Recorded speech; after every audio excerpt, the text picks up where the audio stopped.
Hey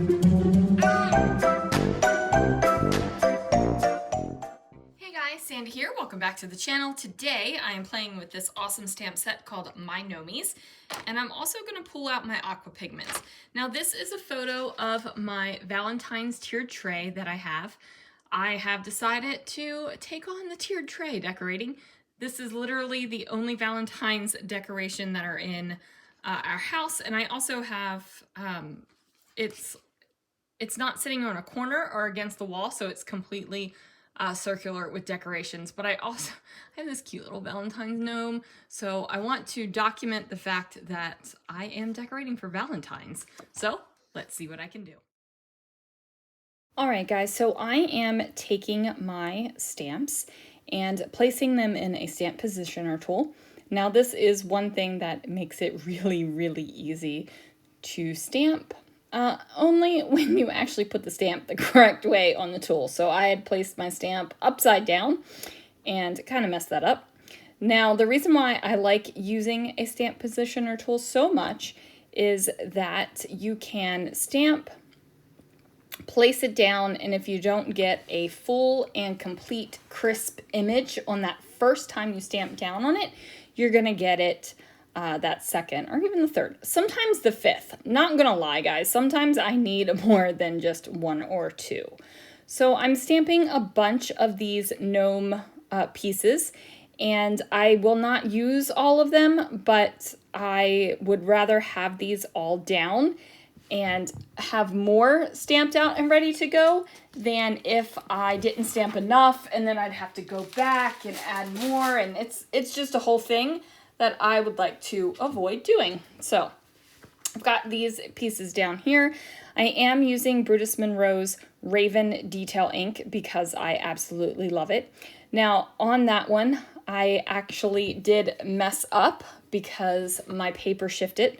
So I went ahead and marked it with my pencil. That way I would know which was the good side and which was the not so good side. So I'm pulling out my Aqua Pigments, and I love Aqua Pigments to basically paint with them. I like to paint with them. I like to do mixed media with them. I am by no means a watercolor artist, but I find that these liquid Aqua Pigments are so easy to use that you can just color things in, and I don't particularly worry about shading or light or shadow or any of the rules in coloring, and I just kind of get my own thing and make it happen. So I am going to go ahead and make it happen. And I do that because it makes me happy. Like, I enjoy it. So I will tell you guys that I am going to use a mixture of Aqua Pigments. I'm going to lighten some of them. I'm going to darken some of them. I'm going to use water so that I have different variations on the same color. So I like doing that, and that is another good thing about a liquid aqua pigment like this, is that you can do that, and it's super, super easy to just add a little bit of water, and you get a whole other level of saturation, of hue, of color, and it just makes it basically fantastic, right? Like, I can't explain to you how awesome it is to have a product like this that you can just change things up by adding a little water. I know that I'm starting to sound a little bit ridiculous and maybe a little bit of an ad, but I really do love Aqua Pigments that much. And Brutus Monroe recently had a flash sale that was 25% off Aqua Pigments, and I bought them all because so many of my Aqua Pigments are almost gone. I just bought the entire set, and now I have a whole new set of Aqua Pigments ready to go for me, and I'm so excited. I love new mixed media. Oh, it makes my heart so happy. So I am using the Pearl right here, as you can see, And I used the pearl to color that little beard.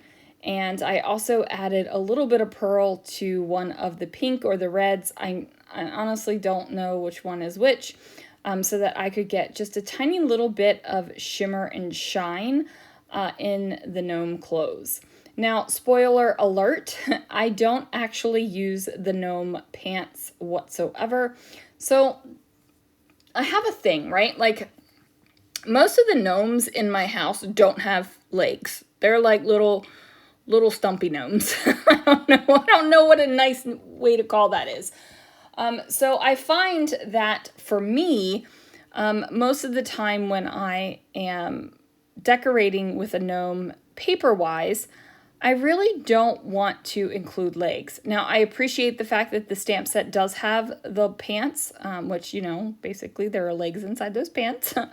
But I also like the fact that I can use this stamp set and I can put the pieces out and finagle them together to where I don't need the legs. Like, they don't look funky without the legs. And that is a beautiful thing about a buildable stamp set like this one, is that you don't always need every single piece to make a full cohesive decoration, right? Like, my gnomes are going to be full and cohesive. And as you can see, they're over there, right there on the left-hand side here. And you don't even have to worry about it.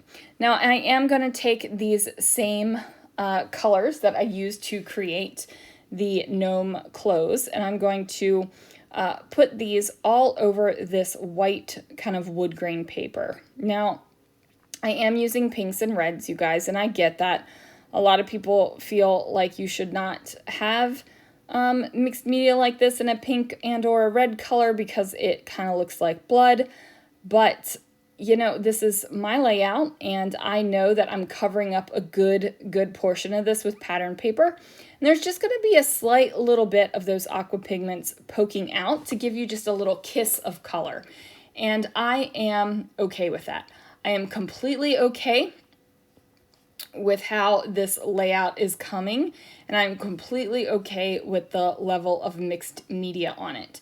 Now, fun fact, I do enjoy a little bit of mess in my paper crafting. I'm definitely not probably not a clean and simple paper crafter. I like a little bit of mess. Even in my cards, I like a little bit of mess. And I think that there is room in the paper crafting world for everyone. So super clean, crisp paper crafters and a little bit of mess like me. So this photo is of a tiered tray that I have decorated for Valentine's Day. Now, I bought the tiered tray, and I bought the Valentine's Day tiered tray stuff because I thought it was absolutely ridiculously cute and I needed it in my life. So this is the first year that I've ever done a tiered tray, and I'm probably a little bit behind the decorating curve on that. But it's fine. I really enjoy it. And I don't really decorate for a lot of other holidays besides Christmas. I just never have. But I think, like, I love little bits of decoration, right? Like, it just makes me happy. So if I just have this little tiered tray of decoration for holidays, then I don't have to spend an arm and a leg on decorations for every single holiday, because I like festive things, right? Like, I love festivities and the funness of it all. So, yeah, that is what is going on my life. So I'm going to add in some things from my stash, but I definitely don't want to take away from the fact of the photo and those gnomes that I created. So these gnomes don't have faces. However, on the stamp set, there are options. You can put lips and all those and mouths and all that fun stuff on there. But I kind of just like them like this. They're kind of just, here are the gnomes, and they are red and pink, and they are screaming Valentine's Day, and that's what I want your attention to be on. So I am going to use some letter stickers and a pre-made word from my stash to give myself a title. And then I think that is going to do it for this layout, you guys. Oh, nope, I lied. We are going to put a couple word phrases down because I do enjoy decorating with words. So we'll get those down and then we are going to be finished with this layout. So let me know, guys, are you a fan of the gnome? I love the gnome. We buy gnomes every year for Christmas, and now I'm able to get these little gnomies in my tiered tray too. See him on that top tray? He's adorable. All right, guys, thanks so much for watching, and I will see you again real soon for another video.